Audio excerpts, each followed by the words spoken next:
Welcome to Dory Cote on Shamanism, a weekly podcast that explores one theme in shamanism throughout each month. Get comfortable, have a seat, and let's get started. Hello, this is Dory Cote. Happy to greet you again. Today we're going to be speaking about healing grief, specifically about healing the loss of a loved one.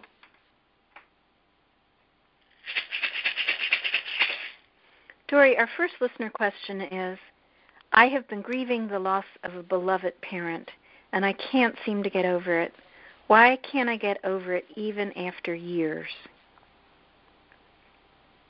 Yes, thank you to the listener for presenting this question. I have worked with many clients who have come to see me with this very issue and problem.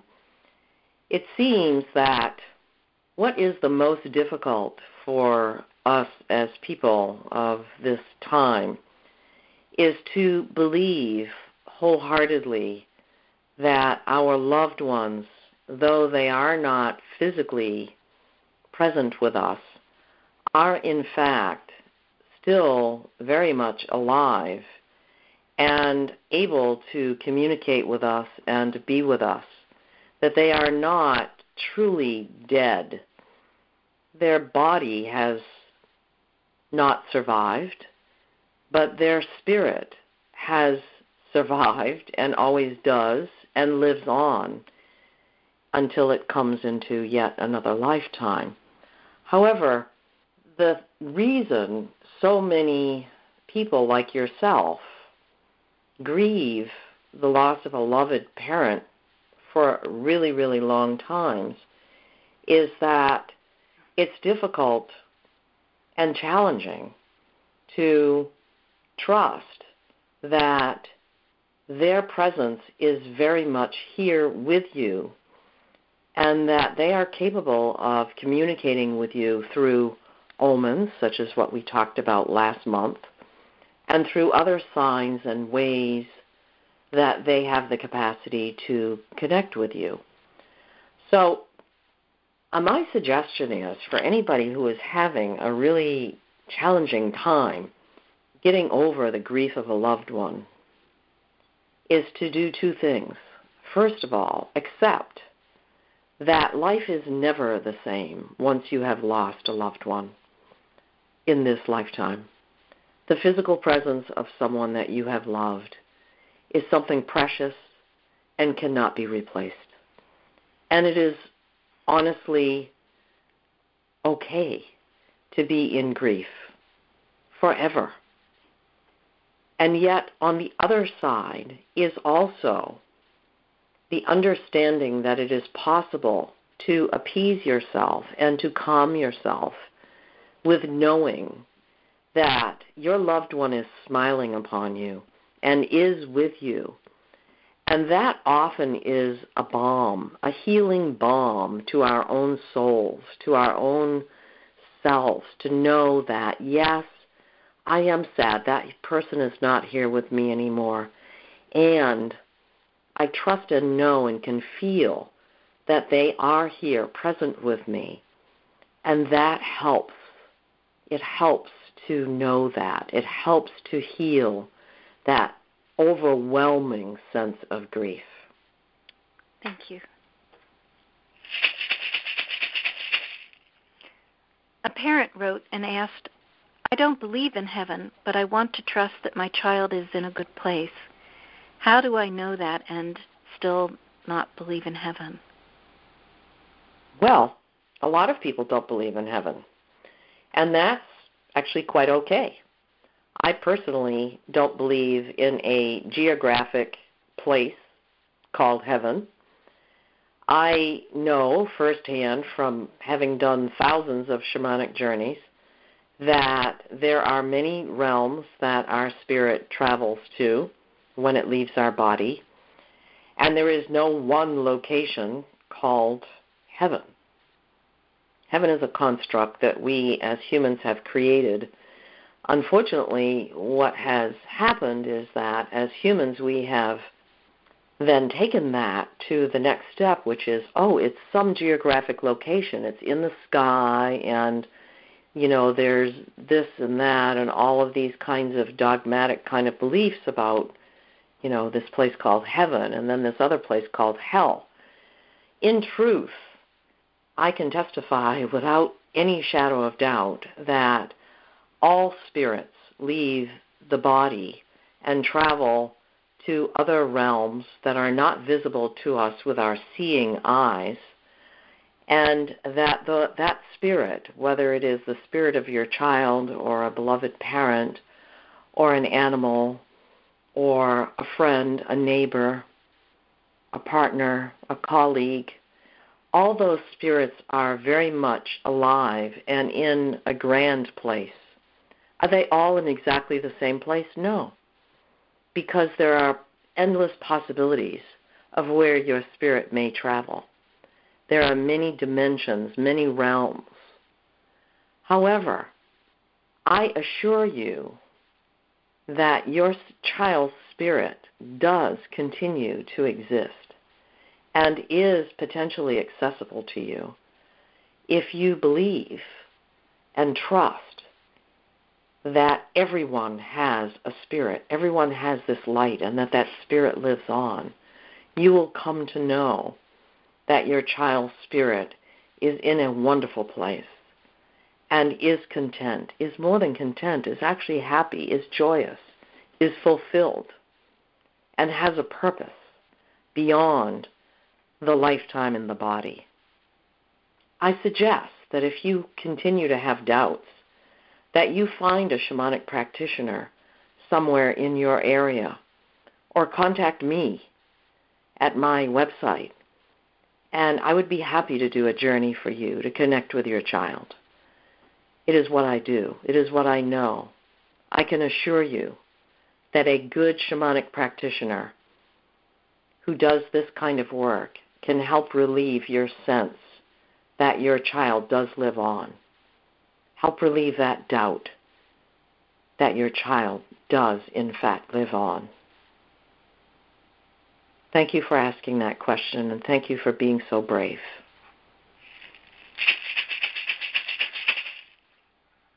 Another question from a listener. What can I do to carry on after the loss of my dog, who I loved deeply? I feel lost and lonely, and I don't know what to do. Our beloved pets, our animals, our domesticated friends who live with us, our cats, our dogs, our bunny rabbits, our gerbils, and other beings who live with us are very precious to us. They become a part of our family. And what we know from a shamanic perspective is that animals do have a spirit. And they, as well as humans, live on, as does the spirit of a tree, a plant. All beings, all sentient beings, all living beings have a spirit. And it is hard to say goodbye to our beloved pets. I personally have had to say goodbye to many dogs. It's sad, it's difficult, it's challenging, because we love them. We miss their touch, we miss their breath, we miss their bark, we miss their antics. And in truth, again, as with the loss of a human loved one, the spirit of our beloved dog lives on and is in a place that is content, is in a place where they are eating lots of bones or, running and chasing that ball, and they are with lots of other animals and perhaps with other humans who are loving them and caring for them and being with them. And they, in turn, your beloved dog, is also around you and loving you and caring for you and still has a voice, wants to be with you. And so, again, I go back to the question from the other listener of finding a shamanic practitioner somewhere in your area who has the capacity to do this kind of journey for you, or do your own journey. If you already know how to do shamanic journeys, trust yourself. Do a shamanic journey to the spirit of your beloved dog and ask to be connected. Ask to connect and you will be taken there. And if you don't succeed for whatever reason, because your emotions get in the way, then ask another shamanic practitioner to do this journey for you. Ask them to connect with the spirit of your beloved dog. Ask your dog some questions. Your spirit, your dog's spirit will answer. They will provide some guidance for you so that you can feel more at rest, more at ease, and know 100% that your dog's spirit lives on and wishes you well, does not wish for you to be in grief, wishes you well, wishes you joy, and is with you. Thank you. Thank you.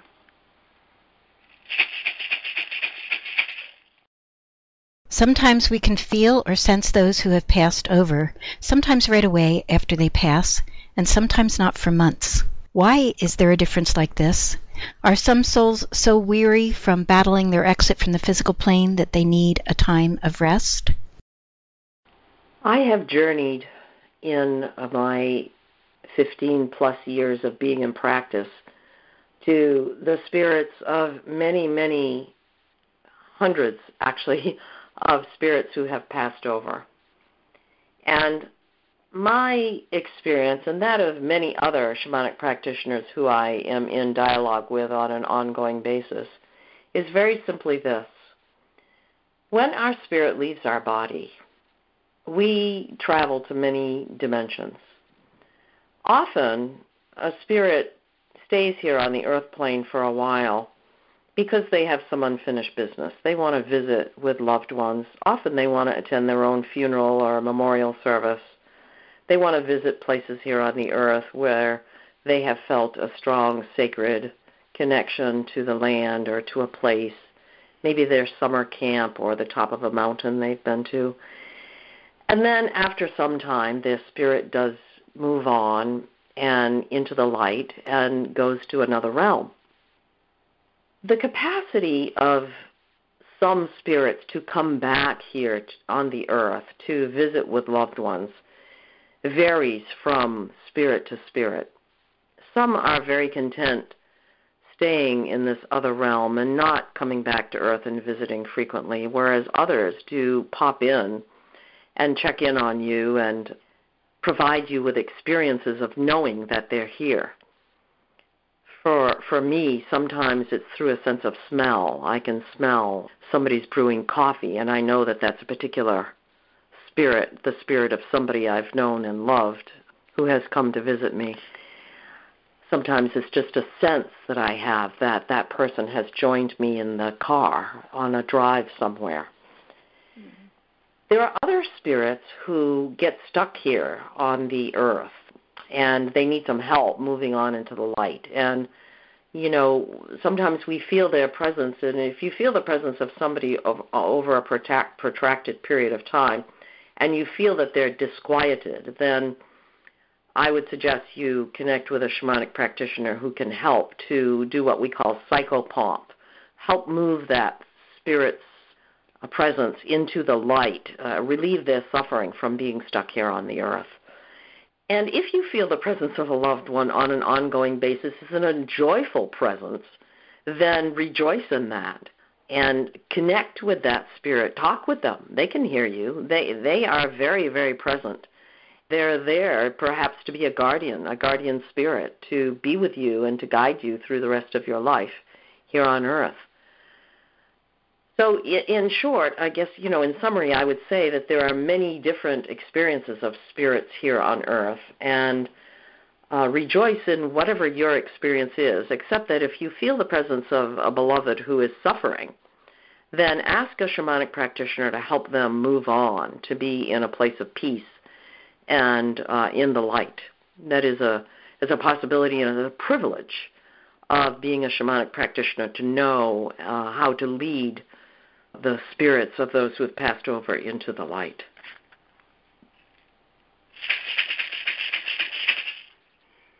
Can those who have passed over hear our prayers? Can we help them from this side? And is our grief supportive to them or a burden to them? The spirit of people who have passed over and are in the light are definitely capable of communicating with us. They do hear our prayers. They do hear our thoughts. We don't have to speak out loud. They hear our thoughts. They feel our emotions. They have a sense of where we are.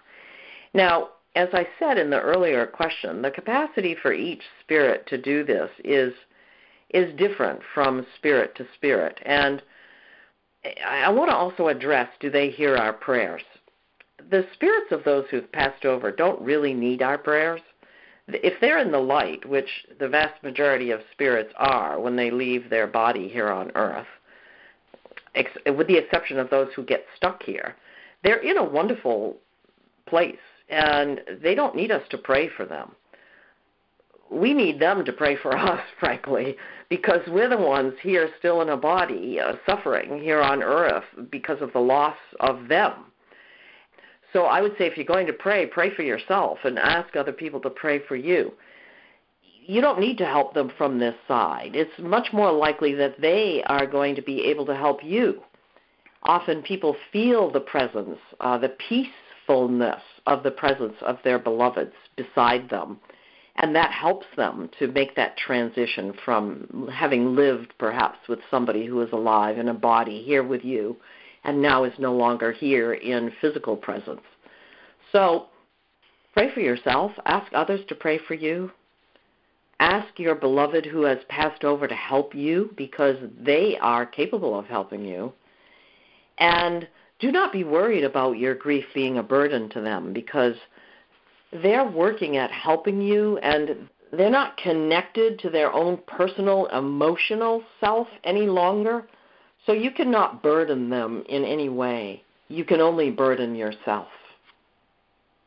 Thank you. Thank you.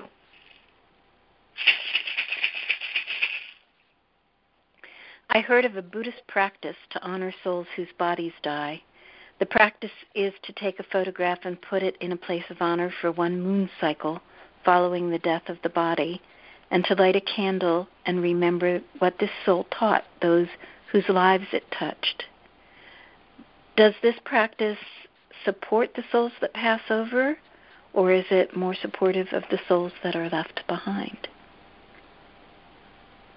From a shamanic perspective, I would say that those practices truly are more beneficial for the spirits of those who are left here on earth, that by honoring our beloved deceased, by creating stacks of stones to honor places where they have walked, to hang prayer ties or prayer flags to allow the wind to take our heart, our love to them, creating other forms of rituals or ceremonies to honor them. And, this Buddhist practice of having a photograph and lighting candles and spending time remembering them. Those are all very helpful to us as humans here on earth.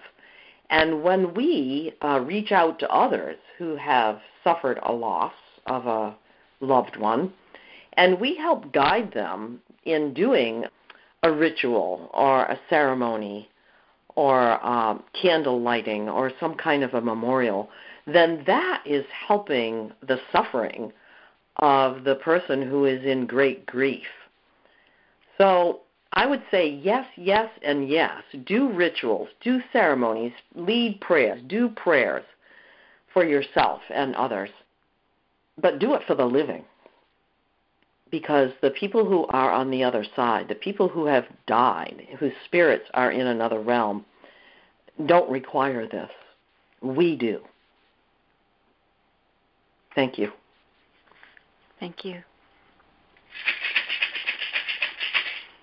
Do you have anything you want to add on healing from the loss of a loved one?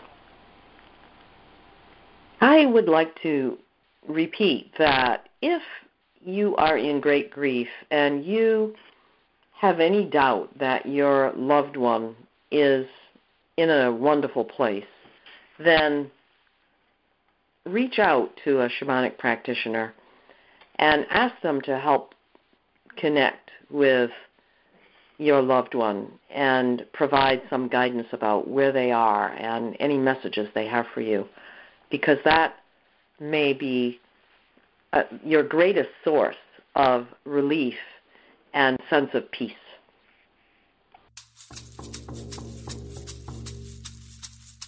Thank you for listening to Dory Cote on Shamanism. We'd love to hear your thoughts, stories, reactions, and questions. Come on over to dorycote.com and join the conversation. And tune in next week for more on this subject, or next month for a new subject. You can subscribe to this podcast in iTunes or sign up on dorycote.com to receive notices when the podcasts are posted. That's Dory, D-O-R-Y, and Cote, C-O-T-E.com. Drumming and rattling by Dory Cote and Terry Morgan. Technical assistance and audio production by JillHackett.com. And this is Susan Savelle, wishing you many blessings in your life. We hope to have you join us next time.